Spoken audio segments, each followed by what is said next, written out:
Hello दोस्तों, तो आज हम लोग पढ़ने वाले हैं ट्वेल्थ केमिस्ट्री का चैप्टर 6।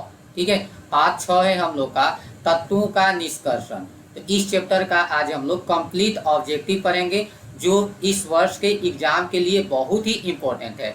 इस वीडियो में कंप्लीट 80 ऑब्जेक्टिव दिया गया है, जो हमेशा परीक्षा में पूछा जाता है और इसमें से आधा से अधिक परीक्षा में पूछा जा चुका है। तो आप लोग इस वीडियो को कंप्लीट देखिएगा और अपने दोस्तों के पास शेयर जरूर कीजिएगा। ठीक है, तो चलिए शुरू करते हैं। देखिए, सबसे पहला प्रश्न हम लोग का है, भूपर्पति में सबसे अधिक मात्रा में पाया जाने वाला तत्व है। तो जो भूपर्पति है, इसमें सबसे अधिक मात्रा में पाया जाने वाला तत्व कौन सा है? ये दिया है ऑक्सीजन, सिलिकॉन, एल्यूमिनियम या इनमें से कोई नहीं। तो देखिए, भूपर्पति में सबसे अधिक मात्रा में पाया जाने वाला तत्व ऑक्सीजन है। तो ऑप्शन क्या सही है इसका? ऑप्शन ए बिल्कुल सही है, ऑक्सीजन। ठीक है, दूसरा प्रश्न देखिए। अगला प्रश्न है, निम्न में भूपर्पति में सर्वाधिक पाया जाने वाला तत्व कौन है? तो देखिए, ऐसे तो हम बोलते हैं कि भूपर्पति में सबसे अधिक पाया जाने वाला तत्व क्या है? ऑक्सीजन है। लेकिन देखिए, यहाँ है एल्युमिनियम, सिलिकॉन, लोहा, नॉन, इनमें से कोई नहीं। तो जब ऑक्सीजन का ऑप्शन ही नहीं है तो दूसरा स्थान मतलब है। तो दूसरा स्थान हम लोग जानते हैं कि सिलिकॉन का है। किसका है? सिलिकॉन का। तो ऑप्शन क्या सही है इसका? ऑप्शन बी बिल्कुल सही है। भूपर्पति में सबसे अधिक मात्रा में पाया जाने वाला तत्व, इन चारों में ध्यान रखिएगा, इन चारों में सबसे अधिक कौन पाया जाता है? तो इन चारों में सबसे अधिक पूछा जाए तो क्या होता है? सिलिकॉन। ठीक है, और सबसे अधिक पूछा जाए तो क्या होता है? ऑक्सीजन, जो पहला प्रश्न था। तो इसका आंसर क्या है? ऑप्शन बी सही है। अगला प्रश्न देखिए। अगला प्रश्न है, भूपर्पति में पाया जाने वाला सबसे अधिक धातु कौन है?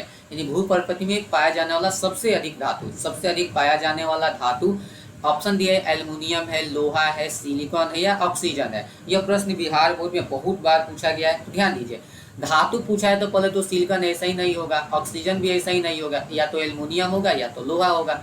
और इसका सही आंसर है हम लोग का क्या है? एल्युमिनियम है। तो ऑप्शन क्या सही है इसका? ऑप्शन ए बिल्कुल सही है। भूपर्पति में पाया जाने वाला सर्वाधिक धातु क्या है? एल्युमिनियम है। अगला प्रश्न है, वायुमंडल में सबसे अधिक पाया जाने वाला तत्व। तो वायुमंडल में सबसे अधिक पाया जाने वाला तत्व क्या है? ऑक्सीजन, हाइड्रोजन, नाइट्रोजन या सल्फर। तो वायुमंडल में सबसे अधिक पाया जाने वाला तत्व जो है वह क्या है? नाइट्रोजन है। हम लोग जानते हैं कि वायुमंडल में नाइट्रोजन सबसे अधिक पाया जाता है, लगभग 78%। कितना होता है? 78%। तो सबसे अधिक क्या हो गया? नाइट्रोजन। ऑप्शन क्या है? ऑप्शन सी बिल्कुल सही है। अगला प्रश्न देखिए, प्रकृति में कम क्रियाशील तत्व उपस्थित रहते हैं। तो जो कम क्रियाशील तत्व होते हैं, मतलब रासायनिक अभिक्रिया नहीं करते हैं, वो प्रकृति में किस रूप में उपस्थित रहते हैं? मुक्त अवस्था में, संयुक्त अवस्था में, दोनों में या कोई नहीं?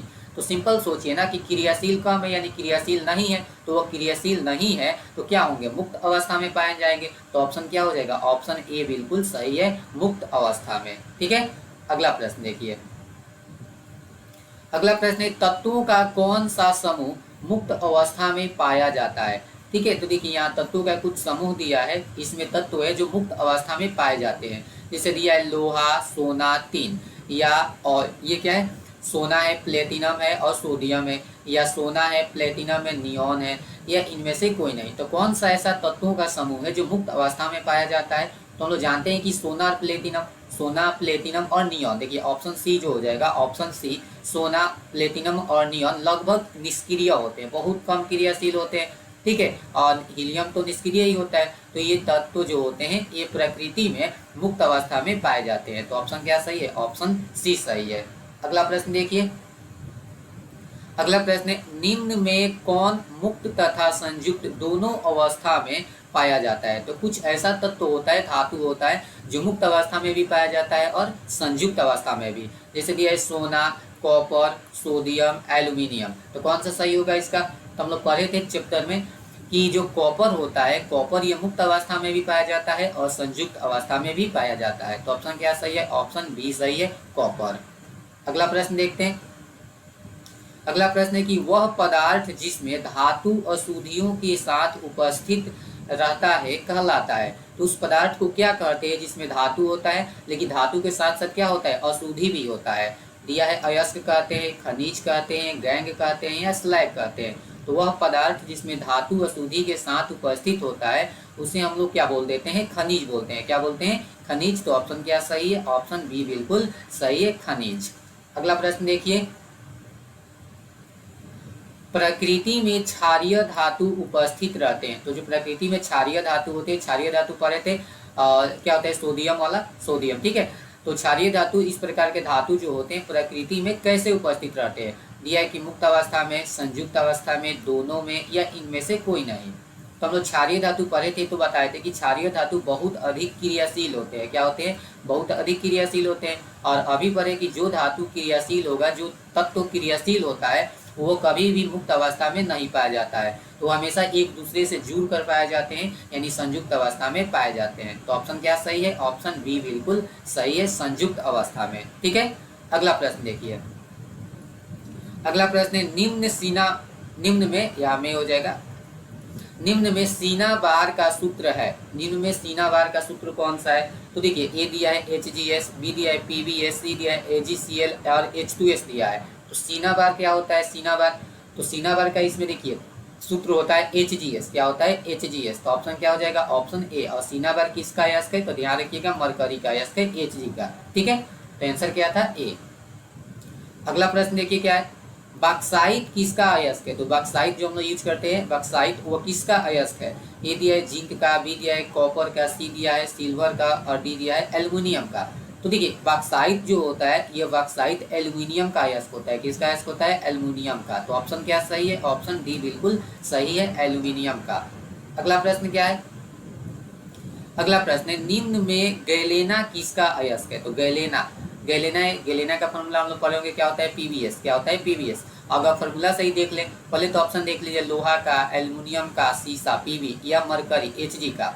तो ध्यान से देखिए, गैलेना का सूत्र होता है PbS, और PbS में देखिए क्या है, सीसा है। तो जो गैलेना होता है, ये किसका अयस्क होता है, PbS, Pb का होता है, ठीक है। तो ऑप्शन क्या सही है, ऑप्शन सी बिल्कुल सही है हम लोग का, Pb का। अगला प्रश्न देखिए आ गया, गैलेना अयस्क का अणु सूत्र क्या होता है। तो जो गैलेना पढ़े अभी किसका था, गैलेना Pb का अयस्क था। इसका अणु सूत्र होता है PbS। क्या होता है, PbS। तो देख लीजिए, ऑप्शन HGS गलत है, NaCl नहीं, PbS सही हो जाएगा, Cu2S गलत है, ठीक है। तो PbS याद रखिएगा, PbS। कौन सा सही था ऑप्शन, ऑप्शन सी बिल्कुल सही है। अगला प्रश्न क्या है, निम्न में कौन एल्यूमिनियम का अयस्क है। तो इसमें कौन है जो एल्यूमिनियम का अयस्क है। तो एल्यूमिनियम का अयस्क कभी पढ़ते कुछ समय पहले, देखिए, हेमाटाइट लोहा का अयस्क है, बॉक्साइट एल्यूमिनियम का अयस्क है, गैलेना कभी पढ़े किसका अयस्क है, या Pb का अयस्क है, सीनाबार किसका अयस्क है, Hg का अयस्क है, और हेमाटाइट किसका अयस्क है, लोहा का, और बॉक्साइट किसका अयस्क है, एल्यूमिनियम का। तो ऑप्शन क्या सही है इसका, ऑप्शन बी बिल्कुल सही है। पूछा था एल्यूमिनियम का अयस्क कौन है, तो बॉक्साइट। अगला प्रश्न क्या है, अगला प्रश्न कि अयस्क में उपस्थित अशुद्धि कहलाता है। तो जो अयस्क होता है उसमें अशुद्धि भी होता है। तो अशुद्धि होता है वो क्या कहलाता है, फ्लक्स कहलाता है, गैंग कहलाता है, स्लैग कहलाता है या खनिज कहलाता है। तो हम लोग जानते हैं सिंपल कि अयस्कों में उपस्थित अशुद्धियों को क्या बोलते हैं, गैंग बोलते हैं। तो ऑप्शन क्या है, ऑप्शन बी बिल्कुल सही है, गैंग। अगला प्रश्न क्या है, अयस्क से धातु प्राप्त करने की प्रक्रिया को कहते हैं। तो अयस्कों से धातु प्राप्त करने की प्रक्रिया को क्या कहते हैं। ए दिया है निष्कर्षण, बी दिया है धातु कर्म, सी दिया है सांद्रण और डी दिया है नॉन, इनमें से कोई नहीं। तो हम लोग पढ़ते परिभाषा की अयस्कों से धातु प्राप्त करने की प्रक्रिया को ही धातु कर्म कहते हैं। क्या कहते हैं, धातु कर्म, मेटालर्जी। तो ऑप्शन क्या सही है इसका, ऑप्शन बी बिल्कुल सही है, धातु कर्म। अगला प्रश्न देखिए, निम्न में कौन सल्फाइड अयस्क है। तो बताना इसमें सल्फाइड अयस्क का उदाहरण कौन है, ठीक है। ऑप्शन देख लीजिए, ए दिया है ZnO, बी दिया है ZnCO3, सी दिया है CaCO3 और डी दिया है ZnS। तो सल्फाइड अयस्क क्या होता है, जिसमें सल्फर होता है। तो ZnO ऑक्साइड अयस्क है, ZnCO3 कार्बोनेट अयस्क है, CaCO3 कार्बोनेट अयस्क है। लेकिन ZnS है, ZnS यह कैसा है, यह एक सल्फाइड अयस्क है। तो ऑप्शन क्या सही है, ऑप्शन डी बिल्कुल सही है। अगला प्रश्न देखिए क्या था हम लोग का, जिप्सम लवर किसका अयस्क होता है। तो जिप्सम जो होता है वो किसका अयस्क होता है, कॉपर का, कैल्शियम का, जिंक का या टीन का। तो हम लोग दो चीज पढ़े होंगे, एक पढ़ा जाता है आपको जिप्सम, क्या होता है जिप्सम, और एक पढ़ा जाता है पीओपी, प्लास्टर ऑफ पेरिस, ठीक है। ये दोनों एक दूसरे से रिलेटेड है, ठीक है। तो जिप्सम का हम लोग क्या फॉर्मूला पढ़ते हैं, CaSO4.2H2 होता है, और प्लास्टर ऑफ पेरिस का क्या होता है, CaSO4.12H2 होता है, ठीक है। तो ध्यान से देखिए दोनों में Ca है यानी कैल्शियम है, तो जिप्सम जो होता है वो किसका अयस्क होता है, कैल्शियम का अयस्क होता है। तो ऑप्शन क्या सही है, ऑप्शन बी बिल्कुल सही है, कैल्शियम का, ठीक है। जिप्सम किसका अयस्क होता है, कैल्शियम का। अगला प्रश्न क्या है, अगला प्रश्न है तीन स्टोन का रासायनिक सूत्र होता है। तो तीन स्टोन हम लोग नाम सुने थे, ये शायद आया था चुंबकीय पृथक्करण विधि, हम लोग जब पढ़े थे चुंबकीय पृथक्करण विधि, तो वहां हम लोग का एक नाम आया था तीन स्टोन, ठीक है। तो ये पूछा है कि तीन स्टोन का जो रासायनिक सूत्र होता है वो क्या होता है, CuFeS2, FeS2, Cu2O या SnO2। तो चलिए हम लोग देखते हैं आंसर में। अगर हम देखें CuFeS2 तो इसका नाम है कॉपर पाइराइट, क्या होता है, कॉपर पाइराइट, ठीक है। इसका देखें तो क्या होता है, आयरन पाइराइट होता है, यह आयरन पाइराइट। Cu2O को देखें तो ये होता है क्यूप्राइट, क्या होता है, यह क्यूप्राइट। यह इसके मतलब तो इसमें से कोई नहीं है, तो ऑप्शन क्या हो जाएगा, ऑप्शन डी बिल्कुल सही हो जाएगा, SnO2। तो याद रखिएगा तीन स्टोन का रासायनिक सूत्र होता है SnO2। ऑप्शन क्या सही है, ऑप्शन डी बिल्कुल सही है, SnO2। अगला प्रश्न क्या है, अयस्क से अशुद्धि को दूर करने की प्रक्रिया को कहते हैं। तो जो अयस्क में अशुद्धि होता है उसे दूर करने की प्रक्रिया को क्या कहते हैं, ये दिया है धातु कर्म, सांद्रण, निष्कर्षण या नॉन ऑफ दिस। तो हम लोग पढ़े हैं कि अयस्कों से अशुद्धि को दूर करने की प्रक्रिया को सांद्रण कहते हैं। ऑप्शन क्या सही है, ऑप्शन बी सही है। और सांद्रण कितने तरीका से किया जाता है अयस्कों का, चार तरीका से पढ़े होंगे। एक पढ़े होंगे गुरुत्वीय पृथक्करण विधि, दूसरा होता है चुंबकीय पृथक्करण विधि, ठीक है, और तीसरा क्या पढ़े थे, निक्षालन या रासायनिक पृथक्करण विधि, और एक हम लोग क्या पढ़ते हैं, फेन उत्प्लावन विधि। तो इस सभी के हम लोग रिवीजन के साथ पढ़ रहे हैं, ठीक है। चैप्टर भी कंप्लीट हो जाएगा और ऑब्जेक्टिव भी बन जाएगा। तो याद रखिएगा ये चार प्रकार के पढ़ाया जाता है सांद्रण। तो अयस्कों से अशुद्धि को दूर करने की प्रक्रिया को क्या बोलते हैं, सांद्रण बोलते हैं। और ये कितने तरीके से किए जाते हैं, चार तरीके से। तो ऑप्शन क्या सही था हम लोग का, ऑप्शन बी बिल्कुल सही था। अगला प्रश्न है, किसके लिए गुरुत्वीय पृथक्करण विधि का उपयोग होता है। तो गुरुत्वीय पृथक्करण विधि का उपयोग किसके लिए किया जाता है, FeS, ZnS, Fe2O3 या PbS। तो हम लोग पढ़े थे कि गुरुत्वीय पृथक्करण विधि द्वारा कार्बोनेट या ऑक्साइड अयस्कों का क्या किया जाता है, सांद्रण किया जाता है। तो FeS क्या है, सल्फाइड अयस्क है, ZnS सल्फाइड अयस्क है, Fe2O3, ठीक है, यह हम लोग का क्या है, ऑक्साइड अयस्क है। तो ऑक्साइड अयस्कों का सांद्रण किस विधि द्वारा किया जाता है, गुरुत्वीय पृथक्करण विधि द्वारा। तो ऑप्शन क्या सही हो जाएगा, इसका ऑप्शन सी सही हो जाएगा। ये PbS भी क्या है, सल्फाइड अयस्क है, तो ये भी नहीं होगा, ZnS भी नहीं होगा और FeS भी नहीं होगा। अगला प्रश्न देखते हैं। अगला प्रश्न हम लोग का, कैलेमाइन का अणुसूत्र क्या होता है। तो कैलेमाइन का अणुसूत्र पढ़े थे हम लोग, कैलेमाइन। तो ध्यान दीजिए ऑप्शन दे दिया है कि ZnCO3, CaCO3, MgCO3 सभी। तो कैलेमाइन ध्यान से पढ़िए, तो जिंक का अयस्क होता है। कैलेमाइन किसका अयस्क है, जिंक का, और फॉर्मूला इसका पढ़े थे ZnCO3, क्या होता है, ZnCO3। तो कैलेमाइन का अणुसूत्र क्या होता है, ZnCO3। ऑप्शन क्या है, ऑप्शन ए सही है, ZnCO3। अगला प्रश्न देखते हैं, किस प्रकार के अयस्कों का सांद्रण फेन उत्प्लावन विधि द्वारा किया जाता है। तो फेन उत्प्लावन विधि जो होता है वो किस प्रकार के अयस्कों के लिए यूज किया जाता है, ठीक है। ये दिया है ऑक्साइड अयस्क के लिए, सल्फाइड अयस्क के लिए, कार्बोनेट अयस्क के लिए, इनमें से सभी। तो हम लोग कहे थे कि सल्फाइड अयस्कों का सांद्रण फेन उत्प्लावन विधि द्वारा किया जाता है। तो कौन सा ऑप्शन सही हो जाएगा, ऑप्शन बी बिल्कुल सही हो जाएगा, सल्फाइड अयस्क। क्या है इसका सही आंसर, सल्फाइड अयस्क। अगला प्रश्न है,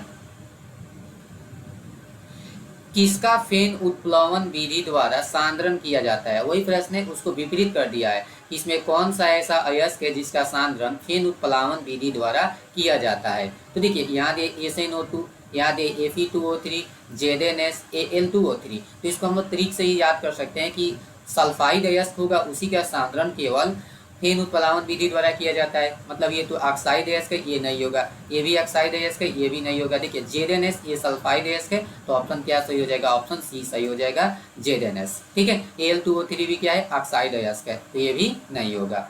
अगला प्रश्न देखिए, अगला प्रश्न है कि कौन प्रक्रिया वायु की उपस्थिति में कराई जाती है। तो कौन ऐसी प्रक्रिया है जो वायु की उपस्थिति में कराई जाती है, जारण, निस्तापन, दोनों या कोई नहीं। तो हम लोग परिभाषा पढ़े थे कि जारण क्या होता है कि अयस्क को वायु की उपस्थिति में उसके गलनांक के नीचे, ध्यान रखिएगा, गलनांक के नीचे क्या करते थे, उच्च ताप पर गर्म करते हैं। उच्च ताप पर गर्म करके धातु के ऑक्साइड में जो बदला जाता है उस प्रक्रिया को हम लोग क्या बोलते हैं, जारण बोलते हैं। तो वायु की उपस्थिति में क्या कराया जाता है, जारण। तो ऑप्शन क्या सही है, ऑप्शन ए बिल्कुल सही है, जारण। और निस्तापन क्या पढ़ रहे थे कि वायु की अनुपस्थिति में कराया जाता है। अगला प्रश्न देखिए, दिया है कि कौन सी प्रक्रिया वायु की अनुपस्थिति में होती है।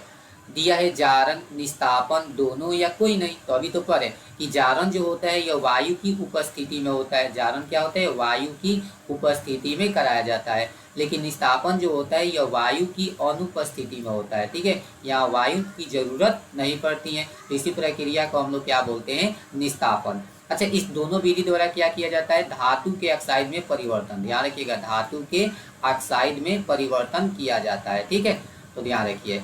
अगला प्रश्न देखते हैं, तो इसका सही आंसर ध्यान रखिए, ऑप्शन क्या सा, ऑप्शन बी सही है। अगला प्रश्न क्या है, अगला प्रश्न, निस्तापन तथा भर्जन दोनों प्रक्रियाएं कराई जाती है। तो जो निस्तापन और भर्जन होता है ये दोनों प्रक्रियाएं कहाँ कराई जाती है, वात्यावधि में कराई जाती है, परावर्तनी भट्ठी में कराई जाती है, दोनों में या किसी में नहीं। तो ध्यान रखिए, निस्तापन की जो प्रक्रिया होती है तथा भर्जन की प्रक्रिया ये वात्यावधि में नहीं कराई जाती है, ये गलत मत कर लीजिएगा, कभी नहीं होगा।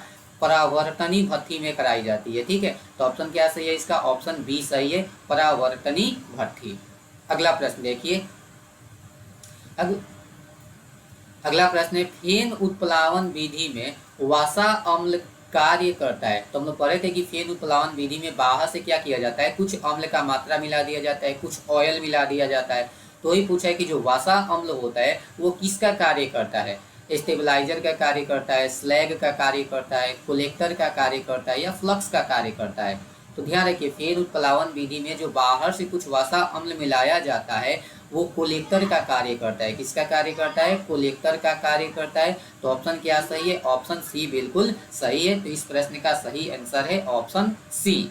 अगला प्रश्न देखिए, सल्फाइड अयस्कों का सांद्रण किया जाता है। तो शायद आ चुका है कि सल्फाइड अयस्कों का सांद्रण किस विधि द्वारा किया जाता है, गुरुत्वीय पृथक्करण विधि, फेन उत्प्लावन विधि, चुंबकीय पृथक्करण विधि, इनमें से कोई नहीं। तो सल्फाइड अयस्कों के लिए गुरुत्वीय फेन उत्प्लावन विधि का प्रयोग किया जाता है। ऑप्शन क्या सही है, ऑप्शन बी बिल्कुल सही है, फेन उत्प्लावन विधि।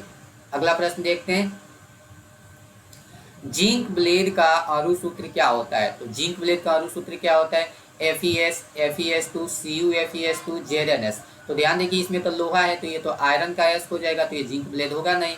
जिंक ब्लेड मतलब किसका अयस्क होना चाहिए, जिंक का। तो यानी उस सूत्र में जिंक भी तो होना चाहिए। ये देखिए FeS2, इसमें भी आयरन है तो ये भी नहीं होगा, ये भी किसका अयस्क है, लोहा का अयस्क है। CuFeS2 कॉपर है तो ये किसका अयस्क है, कॉपर का अयस्क है। लेकिन यहाँ देखिए ZnS जिंक सल्फाइड, और इसी का मतलब अयस्क के नाम क्या होता है, इसका जिंक ब्लेड बोलते हैं। तो ऑप्शन क्या सही है इसका, ऑप्शन डी बिल्कुल सही है, जिंक ब्लेड यानी ZnS। अगला प्रश्न देखिए, हॉर्न सिल्वर का अणुसूत्र होता है। तो हॉर्न सिल्वर का अणुसूत्र क्या होता है, AgCl, AgF, AgBr या नॉन। तो देखिए, हॉर्न सिल्वर हम लोग पढ़े थे कि हॉर्न सिल्वर का जो अणुसूत्र होता है वो AgCl होता है। क्या होता है, AgCl। तो ऑप्शन कौन सा सही है, ऑप्शन ए बिल्कुल सही है, AgCl।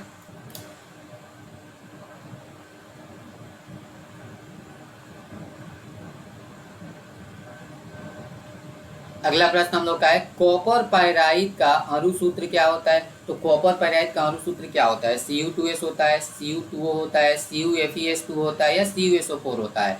तो हम लोग चलिए सबका नाम ही बता दे रहे हैं। Cu2S को क्या बोलते हैं, कॉपर ग्लांस बोला जाता है। क्या बोलते हैं, कॉपर ग्लांस। तो ये तो होगा नहीं, कॉपर ग्लांस। Cu2O को क्यूप्राइट बोला जाता है, क्यूप्राइट। तो क्यूप्राइट भी नहीं है। CuFeS2 को बोलते हैं कॉपर पाइराइट। क्या बोलते हैं इसको, कॉपर पाइराइट। ये बहुत बार पूछा जा चुका है बिहार बोर्ड में, ध्यान रखिएगा, इसे रख लीजिए। तो CuFeS2 हो गया कॉपर पाइराइट, CuSO4 क्या होता है, कॉपर सल्फेट होता है। तो ध्यान रखिए, कॉपर पाइराइट का अणुसूत्र क्या हो गया, ऑप्शन सी सही हो जाएगा, सी, ऑप्शन सी, CuFeS2। ठीक है, अगला प्रश्न देखिए, अगला प्रश्न है कि आयरन पैराइड का अणुसूत्र क्या होता है, यह भी पूछा जा चुका है। ऑप्शन ए दिया है FeO, ऑप्शन बी दिया है Fe2O3, Fe3O4 या FeS2। तो देखिए CuFeS2 पढ़े थे, CuFeS2 यह किसका फॉर्मूला था हम लोग का, कॉपर पाइराइड का। और आयरन पाइराइड का फॉर्मूला होता है FeS2। ऑप्शन क्या सही हो जाएगा, ऑप्शन डी बिल्कुल सही हो जाएगा, FeS2।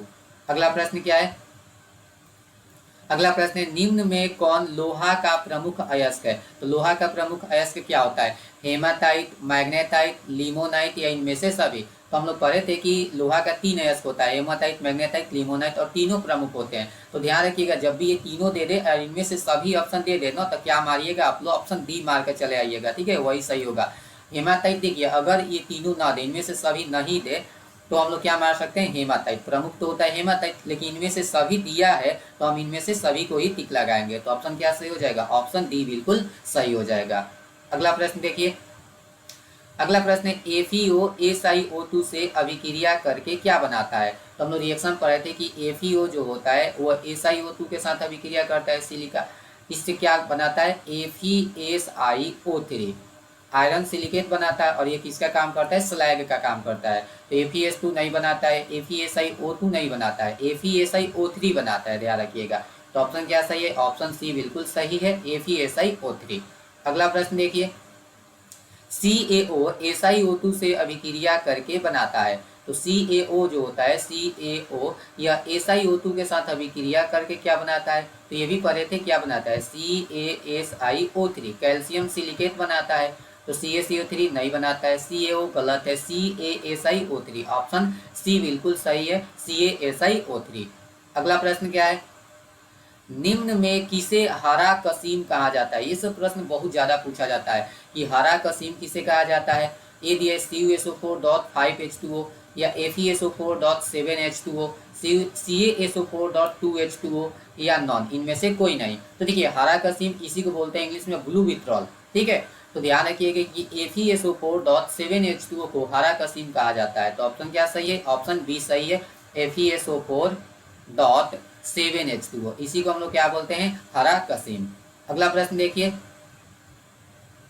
अगला प्रश्न है निम्न में किसे नीला थोथा या टूटिया कहा जाता है। तो नीला थोथा किसे कहा जाता है, तो देखिए नीला थोथा क्या होता है, ये दिया है CuSO4.5H2O या FeSO4.7H2O, CaSO4.2H2O या इनमें से सभी। तो नीला थोथा ध्यान रखिएगा हमेशा CuSO4.5H2O को कहा जाता है। तो ऑप्शन क्या सही है, ऑप्शन ए सही है, CuSO4.5H2O।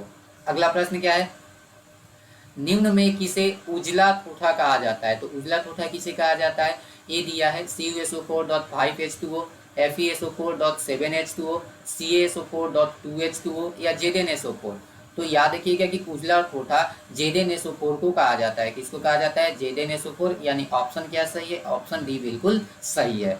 अगला प्रश्न क्या है, निम्न में कौन क्षारीय फ्लक्स है। तो क्षारीय फ्लक्स हम लोग पढ़े थे कि फ्लक्स क्या कितने प्रकार के होते हैं। तो फ्लक्स दो प्रकार के होते हैं, अम्लीय फ्लक्स होता है एक क्या होता है, क्षारीय फ्लक्स होता है। तो ध्यान रखिएगा दो प्रकार का फ्लक्स होता है, अम्लीय और क्षारीय। तो हमें पहचानना है कि कौन सा क्षारीय फ्लक्स है, SiO2, CO2, CaO या इनमें से सभी। तो सिंपल सोचिए कि हम पढ़े थे कि धातु का जो ऑक्साइड होता है वो क्या होता है, क्षारीय होता है। तो इसमें पहचान लीजिए कि कौन धातु है, अगर धातु का ऑक्साइड होगा तो वो क्षारीय होगा। सिलिका धातु नहीं है मतलब ये नहीं है, सी कार्बन भी धातु नहीं है तो ये भी नहीं है, तो अम्लीय होता है। CaO कैल्शियम देखिए धातु है और धातु के ऑक्साइड क्षारीय होते हैं। तो ऑप्शन क्या सही हो जाएगा, ऑप्शन सी बिल्कुल सही हो जाएगा, CaO। इनमें से सभी तो होगा नहीं, तो ऑप्शन बिल्कुल सही है, ऑप्शन सी।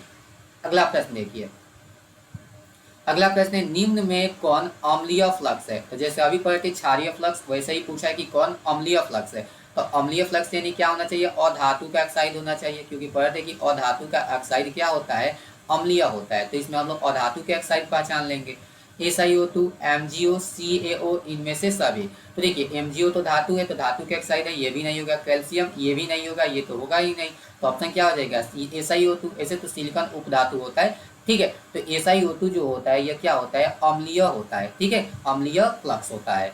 तो ऑप्शन क्या सही था, ऑप्शन ए बिल्कुल सही था। अगला प्रश्न, वायु की अनुपस्थिति में धातु के अयस्क को उसके, गलनांक के नीचे गर्म करने की प्रक्रिया को कहते हैं। तो ये परिभाषा ही दे दिया गया है कि वायु की अनुपस्थिति में धातु के अयस्क को उसके गलनांक के नीचे उच्च ताप पर गर्म करने की प्रक्रिया को हम लोग क्या बोलते हैं? देखिए अनुपस्थिति है ना, जारण बोलते हैं। क्या पढ़ रहे थे? जारण। तो ऑप्शन क्या सही है इसका? ओ देखिए यहाँ सॉरी अनुपस्थिति दिया है तो क्या बोलेंगे उसको? निस्तापन बोलेंगे। ठीक है, तो ऑप्शन क्या सही है इसका? ऑप्शन सी बिल्कुल सही है। ठीक है, ऑप्शन सी सही है। और वायु की उपस्थिति होता तो उपस्थिति में क्या किया जाता है? जारण किया जाता है। तो ये परिभाषा ही दे दिया गया है। ठीक है, अगला प्रश्न देखिए, आ गया ये भी कि वायु की उपस्थिति में धातु के अयस्क को उसके गलनांक के नीचे उच्च ताप पर गर्म करने की प्रक्रिया को क्या कहते हैं? तो उच्च ताप पर, बस इसमें ये देख लीजिए कि वायु की क्या दिया है? उपस्थिति दिया है, बस इसी से समझ लेंगे कि क्या किया जाता है? जारण किया जाता है। तो ऑप्शन क्या सही है? ऑप्शन बी बिल्कुल सही है। इस प्रक्रिया को हम लोग जारण कहते हैं। ठीक है, अगला प्रश्न देखिए, अगला प्रश्न, तांबा धातु को किस विधि द्वारा शुद्ध किया जाता है? तो जो कॉपर होता है, तांबा धातु होता है, उसको किस विधि द्वारा शुद्ध किया जाता है? वैद्युत शोधन विधि, मंडल परिष्करण, क्रोमेटोग्राफी द्वारा, या इनमें से कोई नहीं? तो हम लोग पढ़े थे कि वैद्युत तांबा धातु जो होता है उसको वैद्युत शोधन विधि द्वारा शुद्ध किया जाता है। तो ऑप्शन क्या सही हो जाएगा? ऑप्शन ए वैद्युत शोधन विधि। अगला प्रश्न देखिए, किस धातु का शोधन वान आर्कल विधि द्वारा किया जाता है? हमेशा पूछा जाता है कि वैन आर्कल विधि द्वारा किस धातु का शोधन किया जाता है? ए दिया जिरकोनियम का, टाइटेनियम का, ए और बी दोनों, या इनमें से कोई नहीं? तो हम लोग कहे थे कि जो जिरकोनियम होता है या टाइटेनियम होता है, जिरकोनियम और टाइटेनियम, इन दोनों धातुओं का जो मतलब शोधन होता है वो वान आर्कल विधि द्वारा किया जाता है। तो ऑप्शन क्या सही हो जाएगा? ऑप्शन सी सही हो जाएगा, ए और बी दोनों। अगला प्रश्न देखिए, लोहा के निष्कर्षण में किस फ्लक्स का उपयोग होता है? तो जब लोहा का निष्कर्षण किया जाता है तो उसमें किस फ्लक्स का उपयोग किया जाता है? मतलब बाहर से कौन सा पदार्थ मिलाया जाता है? SiO2, CaO, MgO या सभी? तो हम लोग पढ़े थे कि लोहा के अयस्क में CaO कैल्शियम ऑक्साइड फ्लक्स का उपयोग किया जाता है। ठीक है, तो ऑप्शन क्या सही है इसका? ऑप्शन बी बिल्कुल सही है, क्योंकि यही CaO SiO2 के साथ अभिक्रिया करता है। CaO किस चीज से अभिक्रिया करता है? SiO2 के साथ, और क्या बनाता है? CaSiO3। तो ध्यान रखिएगा कि किस से फ्लक्स का उपयोग किया जाता है? CaO का, चूना पत्थर CaO। अगला प्रश्न देखिए, किस प्रकार की धातुओं के निष्कर्षण के लिए विद्युत अपघटन विधि का उपयोग किया जाता है? तो हम लोग विद्युत अपघटन विधि लगभग हमेशा पढ़े हैं। तो किस प्रकार के धातुओं के निष्कर्षण के लिए इसका उपयोग किया जाता है? उच्च विद्युत ऋणात्मक के लिए, या उच्च विद्युत धनात्मक के लिए, या उप धातु के लिए, या इनमें से कोई नहीं? ठीक है, तो देखिए इस प्रश्न का सिंपल सा आंसर है कि जो उच्च विद्युत धनात्मक होते हैं यानी बहुत अधिक क्रियाशील होते हैं, वैसे धातुओं के निष्कर्षण के लिए विद्युत अपघटन विधि अपनाया जाता है। तो ऑप्शन सही था इसका, ऑप्शन बी बिल्कुल सही था। अगला प्रश्न देखिए क्या है, शोधन से हम लोग शुद्ध करते हैं। तो जब आप शोधन करते हैं तो शोधन में हम लोग क्या शुद्ध करते हैं? अयस्क को शुद्ध करते हैं, खनिज को करते हैं, कच्चा धातु को करते हैं, ये इनमें से सभी? तो ध्यान रखिएगा कि जब हम शोधन प्रक्रिया करते हैं तो शोधन तो अंतिम चरण होता है। जैसे मान लीजिए हमको लोहा प्राप्त हो गया, लोहा अशुद्ध है तो उसको हम लोग शुद्ध करेंगे, समझ में आ रहा है? कॉपर प्राप्त हो गया है तो कॉपर तो प्राप्त हो गया, लेकिन वो कॉपर कैसा होता है? अशुद्ध होता है। तो अंतिम चरण होता है हम लोग का क्या होता है? शोधन होता है। तो अंतिम चरण शोधन जो होता है उसमें हमने क्या प्राप्त हो चुका होता है? कच्चा धातु हमें प्राप्त होता है, हम उसी का शोधन करते हैं हमेशा, ध्यान रखिएगा। तो ऑप्शन क्या हो जाएगा? Option C. डायरेक्ट अयस्क का शोधन नहीं किया जाता है, खनिज का शोधन नहीं किया जाता है। ठीक है, शुद्ध किसको किया जाता है? कच्चा धातु को। तो ऑप्शन क्या सही है? ऑप्शन सी सही है। अगला प्रश्न देखिए, निम्न में कौन सी प्रक्रिया वात्यावधि में कराई जाती है? तो हम लोग वात्यावधि पढ़े थे, तो वात्यावधि में कौन सी प्रक्रिया कराई जाती है? निस्तापन, जारण, प्रगलन, सभी?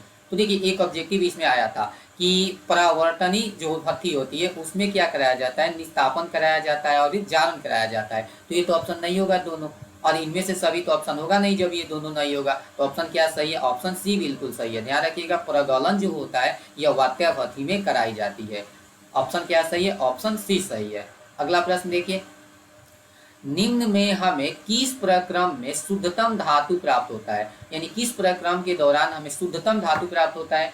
मंडल परिष्करण विधि, अब हिंदी दिया है, इंग्लिश में इसी को हम लोग बोलते हैं जोन रिफाइनिंग। क्या बोल देते हैं? Zone refining. द्रवण विधि, लिक्विफिकेशन होता है, श्रवण विधि, या इनमें से कोई नहीं? तो किस विधि से शुद्धतम यानी सबसे शुद्ध धातु प्राप्त होता है? तो देखिए इसका सही आंसर हम लोग का क्या था, मंडल परिष्करण विधि। ऑप्शन सही हो जाएगा, ऑप्शन ए बिल्कुल सही आंसर है इसका। ठीक है, अगला प्रश्न देखिए, हॉल हेराल्ट विधि में विद्युत चालकता बढ़ाने के लिए किसका उपयोग किया जाता है। तो जो हॉल हेराल्ट विधि होता है वो एल्युमिनियम के लिए किया जाता है। पहले तो दिमाग में पढ़ लीजिए किसके लिए किया जाता है, एल्युमिनियम के लिए। और इसमें क्या होता है, विद्युत चालकता को बढ़ाने के लिए बाहर से कुछ मिला दिया जाता है। हम लोग पढ़ चुके हैं, ऑप्शन देखिएगा बता दीजिएगा। ए दिया है क्रायोलाइट, फ्लोर एस्पार, ए और बी दोनों, या इनमें से कोई नहीं। तो हम लोग पढ़े थे कि हॉल हेराल्ट विधि में विद्युत चालकता को बढ़ाने के लिए, यानी ऐसे समझिए कि एल्युमिनियम का जब हम लोग शोधन करते हैं तो विद्युत चालकता को बढ़ाने के लिए हम उसमें क्या क्या मिला रहे थे, क्रायोलाइट भी मिला रहे थे और फ्लोर एस्पार भी मिला रहे थे। यानी ए और बी दोनों सही है, तो ऑप्शन क्या हो जाएगा, ऑप्शन सी सही हो जाएगा, प्लस क्रायोलाइट भी और फ्लोर एस्पार भी। ठीक है, अगला प्रश्न देखिए, अगला प्रश्न है बेसमरीकरण, बेसमराइजेशन पढ़े थे। बेसमरीकरण निम्न में किससे संबंधित है, यानी किसके लिए बेसमरीकरण किया जाता है। यदि लोहा के लिए, कॉपर के लिए, एल्युमिनियम के लिए या जिंक के लिए। तो हम लोग निष्कर्षण चारों का स्पेशल पढ़े हैं। तो देखिए लोहा में तो बेसमरीकरण नहीं होता है, तो ये नहीं हो जाएगा। एल्युमिनियम में भी कहीं नहीं होता है, जिंक में भी नहीं होता है। हाँ, कॉपर का निष्कर्षण जब हम लोग पढ़े थे उसमें एक अलग से स्टेप आया था हम लोग का, बेसमराइजेशन। क्या आया था, बेसमराइजेशन। ठीक है, MERIZATION, मीनिंग देख लीजिएगा। तो उसमें क्या आता है, बेसमराइजेशन। तो ऑप्शन क्या सही था इसका, ऑप्शन बी बिल्कुल सही है। अगला प्रश्न देखिए, निम्न में कौन लोहा का शुद्धतम रूप है। तो लोहा का सबसे शुद्ध रूप क्या होता है। देखिए लोहा 3 रूपों में मिलता है, कच्चा लोहा, पिटवा लोहा, ढलवा लोहा, और इनमें से कोई नहीं। तो लोहा का 3 रूप हो गया, कच्चा लोहा, पिटवा लोहा और ढलवा लोहा। लेकिन शुद्धतम रूप कौन सा होता है, तो हमेशा याद रखिएगा पिटवा लोहा जो होता है ये सबसे शुद्धतम लोहा का रूप होता है। तो ऑप्शन क्या सही है इसका, ऑप्शन बी बिल्कुल सही है, पिटवा लोहा। अगला प्रश्न क्या है, अगला प्रश्न स्पेल्टर होता है। तो स्पेल्टर क्या होता है, ये दिया है शुद्ध जिंक होता है, अशुद्ध जिंक होता है, अशुद्ध एल्युमिनियम होता है, शुद्ध एल्युमिनियम होता है। तो हम जब जिंक का निष्कर्षण पढ़े थे तो बताए थे कि अंतिम चरण में जो हमें जिंक प्राप्त होता है शोधन के पहले, याद रखिएगा शोधन के पहले जो हमें जिंक प्राप्त होता है और अशुद्ध होता है। और अशुद्ध जिंक को ही हम लोग क्या नाम रखे थे, स्पेल्टर। क्या बोले थे, स्पेल्टर, SPELTER। ठीक है, तो ध्यान रखिएगा स्पेल्टर क्या होता है, अशुद्ध जिंक होता है। अगला प्रश्न देखिए, NaOH को कहा जाता है। तो NaOH को ऐसे हम लोग इसको क्या बोलते हैं, सोडियम हाइड्रोक्साइड। तो NaOH को क्या बोलते हैं, सोडियम हाइड्रोक्साइड। लेकिन ऑप्शन में देखिए तो क्या दिया है कि सोडियम हाइड्रोक्साइड बोलते हैं, दिया है कास्टिक सोडा बोलते हैं, धोवन सोडा बोलते हैं, कास्टिक पोटास बोलते हैं, इनमें से कोई नहीं बोलते हैं। तो ध्यान रखिएगा कि NaOH को ऐसे सोडियम हाइड्रोक्साइड तो नाम है, लेकिन इसको क्या बोला जाता है, कास्टिक सोडा बोला जाता है। ऑप्शन ए बिल्कुल सही है, कास्टिक सोडा। उल्टा भी कभी पूछता है कि कॉस्टिक सोडा का रासायनिक सूत्र क्या होता है, तो ध्यान रखिएगा क्या हो जाएगा, NaOH। ठीक है, अगला प्रश्न देख लीजिए, अयस्क में उपस्थित अशुद्धि को कहते हैं। तो जो अयस्क है उस अयस्क में उपस्थित अशुद्धि क्या कहलाता है, फ्लक्स, गैंग, स्लैग, या इनमें से कोई नहीं। तो अयस्कों में उपस्थित अशुद्धि जो होता है वो गैंग कहलाता है, सभी लोग जानते हैं। तो ऑप्शन क्या सही है, ऑप्शन बी सही है, गैंग। अगला प्रश्न है, गैंग और फ्लक्स संयोग करके बनाते हैं। तो जो गैंग होते हैं, पढ़े थे हम लोग कि गैंग और प्लस में क्या होता है, फ्लक्स। तो गैंग और फ्लक्स जो होते हैं आपस में संयोग करके अलग रासायनिक चीज बनाते हैं, स्लैग बनाते हैं। क्या बनाते हैं, स्लैग। तो फ्लक्स हो गया, स्लैग हो गया, गैंग हो गया, इनमें से सभी। तो क्या सही है इसका, ऑप्शन बी सही है, स्लैग। तो ऑप्शन सही है बी। अगला प्रश्न क्या है, निम्न में कौन जिंक का अयस्क नहीं है। तो जिंक का अयस्क कौन नहीं है, जिंक ब्लेड, कैलेमाइन, जिंकाइट या बॉक्साइट। तो हम लोग पढ़े थे जिंक ब्लेड ZnS जिंक का अयस्क होता है, कैलेमाइन ZnCO3 ये भी होता है, आई जिंकाइट यानी ZnO, ये तीनों होते हैं जिंक के अयस्क। लेकिन बॉक्साइट जो होता है वो बॉक्साइट किसका अयस्क होता है, एल्यूमिनियम का अयस्क होता है। तो ऑप्शन क्या सही है, ऑप्शन डी बिल्कुल सही है। अगला प्रश्न देखिए, निम्न में कौन सा कथन सत्य है। यह हमेशा पूछा गया है कि कौन सा वाक्य जो है सही है। सभी अयस्क खनिज होते हैं, विधि सभी खनिज अयस्क होते हैं, सभी क्षार भस्म नहीं है, इनमें से कोई नहीं। देखिए सिंपल सा प्रश्न हम लोग पढ़ते हैं कि सभी जो अयस्क होते हैं वो ये खनिज होते हैं, दुनिया के सभी अयस्क खनिज होते हैं, तो ये सही है। लेकिन सभी खनिज अयस्क नहीं होते हैं, ये भी गलत है। ये तीनों इनमें से कोई नहीं हो जाएगा। ठीक है, ये सभी तो गलत है। तो ऑप्शन क्या सही था हम लोग का, ऑप्शन ए भी सही है। ठीक है, ऑप्शन क्या सही हो जाएगा, ऑप्शन ए, सभी अयस्क खनिज होते हैं, ध्यान रखिएगा। अगला प्रश्न, वह खनिज जिससे धातु का निष्कर्षण होता है कहा जाता है। तो वह खनिज जिससे हम लोग धातु का निष्कर्षण करते हैं उसी को हम लोग क्या बोलते हैं, अयस्क बोलते हैं, खनिज बोलते हैं, स्लैग बोलते हैं या गैंग बोलते हैं। तो अयस्क का ही परिभाषा है कि वैसा खनिज जिसे कम खर्च में क्या होता है, कम खर्च हो और आसानी से धातु की क्या हो जाए, प्राप्ति हो जाए, तो उसी को हम लोग क्या नाम दे देते हैं, अयस्क बोलते हैं। तो ऑप्शन क्या सही है इसका, ऑप्शन ए सही है, अयस्क। अगला प्रश्न देखिए, वात्यावधि में किस ऑक्साइड का अपचयन होता है। तो वात्यावधि हम लोग पढ़ रहे थे कि वात्यावधि में किस ऑक्साइड का अपचयन होता है। आयरन के ऑक्साइड का होता है, कॉपर के ऑक्साइड का, जिंक के ऑक्साइड का, सोडियम का ऑक्साइड का। तो सिंपल जो पढ़े होंगे जानते हैं कि वात्यावधि का उपयोग किसके लिए किया जाता था, लोहा के लिए ना, लोहा के लिए। तो लोहा का ही अपचयन होगा ना, लोहा के ऑक्साइड का अपचयन होगा, तो आयरन का ऑक्साइड। तो ऑप्शन क्या सही है, ऑप्शन ए सही है, आयरन के ऑक्साइड का। अगला प्रश्न देखिए, मालाकाइट किसका अयस्क है। बहुत ही इंपॉर्टेंट प्रश्न है कि मालाकाइट किसका अयस्क होता है। ए दिया लोहा का, बी दिया कॉपर का, सी दिया सिल्वर का और डी दिया जिंक का। तो बात बताइए मालाकाइट, ठीक है, मालाकाइट का आगे फॉर्मूला आएगा इसीलिए नहीं बता रहे, ठीक है। ध्यान रखिए मालाकाइट किसका अयस्क होता है। तो मालाकाइट जो होता है ये कॉपर का अयस्क होता है। किसका अयस्क होता है, कॉपर का। तो ऑप्शन क्या सही है, ऑप्शन बी सही है, कॉपर का अयस्क होता है मालाकाइट। अगला प्रश्न है, डोलोमाइट का रासायनिक सूत्र क्या होता है। तो डोलोमाइट का रासायनिक सूत्र हम लोग पढ़े थे कि डोलोमाइट का रासायनिक सूत्र क्या होता है, MgCO3, CaCO3, MgCO3 dot CaCO3 non, इनमें से कोई नहीं। तो बताए थे कि डोलोमाइट में दोनों होता है, MgCO3 भी होता है, CaCO3 भी होता है, यानी ऑप्शन कौन सा सही है, ऑप्शन सी सही है, MgCO3 डॉट CaCO3। ये किसका फॉर्मूला होता है, डोलोमाइट का। तो ऑप्शन क्या सही है, ऑप्शन सी सही है। अगला प्रश्न, बक्साइट का रासायनिक सूत्र क्या होता है। तो बक्साइट का रासायनिक सूत्र, बक्साइट किसका अयस्क है, पहले याद रखिए एल्युमिनियम का अयस्क है। इसका रासायनिक सूत्र क्या होता है, Al2O3। तो ये तो एल्यूमिना होता है, Al2O3 H2O डाइस्फोर होता है, Al2O3 डॉट 2H2O, यही किसका सूत्र होता है, बक्साइट का। तो बक्साइट का फॉर्मूला होता है Al2O3 डॉट 2H2O, ठीक है। तो ऑप्शन क्या सही हो जाएगा हम लोग का, ऑप्शन सी सही है, ठीक है, ऑप्शन सी सही है। अगला प्रश्न, क्रायोलाइट का रासायनिक सूत्र क्या होता है। यह भी पूछा गया कि क्रायोलाइट का रासायनिक सूत्र क्या होता है। Al2O3 डॉट 2H2O, ये तो बॉक्साइट हो गया, NaNO3 सोडियम नाइट्रेट, Na3Al और FeCO3। तो ध्यान रखिएगा क्रायोलाइट का जो फॉर्मूला है पढ़े होंगे, क्या होता है, Na3Al। तो ऑप्शन क्या सही है, ऑप्शन सी सही है, Na3Al। अगला प्रश्न, सीडेराइट का रासायनिक सूत्र क्या होता है। ये भी बहुत इंपॉर्टेंट है, हमेशा पूछा जाता है कि सीडेराइट। तो पहले तो ध्यान रखिएगा सीडेराइट जो होता है वो आयरन का अयस्क होता है। कंफ्यूज हो जाते हैं लोग, किसका अयस्क होता है, यह आयरन यानी लोहा का। सीडेराइट लोहा का अयस्क है। तो जो सीडेराइट जान जाए कि लोहा का अयस्क है तो वो आसानी से बता देगा। PbCO3 ये तो नहीं होगा, CaCO3 कैल्शियम है ये भी नहीं होगा, जिंक का है ये भी नहीं होगा। देखिए FeCO3 यही है लोहा का अयस्क FeCO3, जिसका नाम क्या होता है, सीडेराइट होता है। तो ये किसका अयस्क है, लोहा का। तो ऑप्शन क्या सही है, ऑप्शन डी सही है। अगला प्रश्न देखें, कैसीटेराइट किसका अयस्क होता है। तो कैसीटेराइट किसका अयस्क है, ऑप्शन ए दिया मैग्नीज का, निकेल का, Sb का, Sn का, टीन का। तो ध्यान रखिएगा जो कैसीटेराइट होता है यह टीन का अयस्क होता है, Sn का अयस्क होता है। तो ऑप्शन क्या सही है, ऑप्शन डी सही है, Sn का।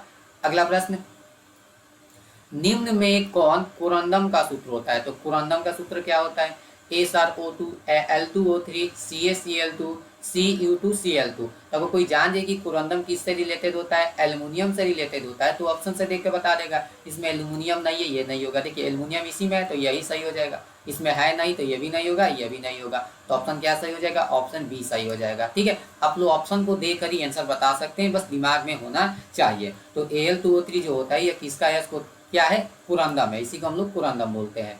अगला प्रश्न, चिली साल्ट पीटर किसका अयस्क होता है। तो जो चिली साल्ट पीटर का फॉर्मूला जानता होगा वो चिली साल्ट पीटर बता देगा कि किसका अयस्क होता है। ये दिया है आयोडीन का, सोडियम का, ब्रोमीन का या मैग्नीशियम का।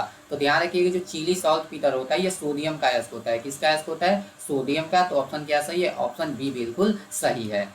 अगला प्रश्न देखते हैं, खनिजों में कौन सा लवण बहुत कम मात्रा में पाया जाता है। तो इसे तो खनिज होते हैं, खनिज में लवण भी होते हैं, ठीक है। लेकिन कौन सा ऐसा लवण है जो बहुत कम मात्रा में पाया जाता है, क्लोराइड लवण, सल्फेट लवण, सल्फाइड या नाइट्रेट। तो देखिए ध्यान से, इस प्रश्न का सही उत्तर है ऑप्शन डी, नाइट्रेट लवण जो होता है यह खनिजों में बहुत कम पाया जाता है। ठीक है, तो खनिजों में कौन सा लवण बहुत कम पाया जाता है, तो नाइट्रेट लवण। तो ऑप्शन क्या सही हो जाएगा, ऑप्शन डी सही होगा। अगला प्रश्न, भूपर्पटी में सबसे अधिक मात्रा में पाया जाने वाला तत्व कौन सा है। तो ध्यान से देखिए क्या है, भूपर्पटी में सबसे अधिक मात्रा में पाया जाने वाला तत्व कौन सा है। तो ये तो पहला ही प्रश्न था शायद, हाइड्रोजन, ऑक्सीजन, सिलिकॉन, कार्बन। तो सबसे अधिक कौन सा था, ऑक्सीजन था। तो ऑप्शन क्या सही है, ऑप्शन बी सही है। कुछ प्रश्न रिपीट हो गए हैं, ध्यान रखिएगा। अगला प्रश्न देखिए, ब्रह्मांड में सबसे अधिक पाया जाने वाला तत्व क्या है। तो ब्रह्मांड में सबसे अधिक पाया जाने वाला तत्व पूछा जाए तो वो क्या है, नाइट्रोजन है, हाइड्रोजन है, ऑक्सीजन है या सिलिकॉन है। तो पहले थे कि ब्रह्मांड में अगर जब भी बात किया जाए तो वो क्या है, हाइड्रोजन है। ब्रह्मांड में सबसे अधिक पाया जाने वाला तत्व है हाइड्रोजन। तो ऑप्शन क्या सही है, ऑप्शन बी सही है। अगला प्रश्न देखिए, बॉक्साइट अयस्क का सांद्रण किया जाता है। तो पहले तो याद रखिए बॉक्साइट किसका अयस्क होता है, एल्युमिनियम का। और एल्युमिनियम कौन सा अयस्क है, ऑक्साइड। लेकिन पहले थे कि बॉक्साइट अयस्क का सांद्रण अलग विधि से किया जाता है, फेनुत्प्लावन विधि से। नहीं, गलत है। इसके लिए क्या होता है, फेनुत्प्लावन विधि सल्फाइड अयस्क। इसके लिए क्या होगा, सल्फाइड अयस्क। गुरुत्वीय पृथक्करण विधि, नहीं ये भी गलत है। इसके लिए क्या किया जाता है, कार्बोनेट अयस्क। कार्बोनेट अयस्क या क्या किया जाता है, और ऑक्साइड अयस्क, ऑक्साइड या कार्बोनेट अयस्क, इसका यूज किया जाता है ना। रासायनिक पृथक्करण विधि द्वारा किया जाता है बॉक्साइट का शुद्धिकरण, अयस्क का सांद्रण।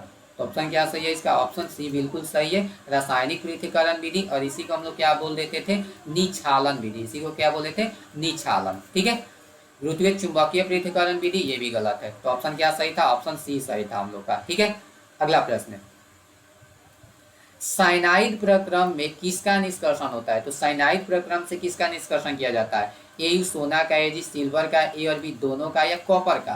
तो हम लोग पढ़े थे साइनाइड प्रोसेस। तो साइनाइड प्रोसेस द्वारा देखेंगे ना, तो लोहा का भी, कॉपर का निष्कर्ष, कॉपर का तो नहीं होता है, सिल्वर का किया जाता है और सोना का किया जाता है। ठीक है, तो ए और बी दोनों सही हो जाएगा, ऑप्शन सी सही हो जाएगा, ए और बी दोनों। अगला प्रश्न, लोहा के निष्कर्षण में प्राप्त धातुमल क्या है। धातुमल यानी वो स्लैग। तो जब लोहा का निष्कर्षण किया जाता है तो स्लैग के रूप में क्या बनता है। तो ध्यान रखिएगा कि लोहा के निष्कर्षण के दौरान स्लैग के रूप में पढ़े थे कि CaSiO3 बनता है। ये 2-3 बार आ गया कि CaSiO3 बनता है। तो हमेशा याद रखिएगा कैल्शियम सिलिकेट। ऑप्शन कौन सा सही है, ऑप्शन डी सही है। ठीक है, अगला प्रश्न,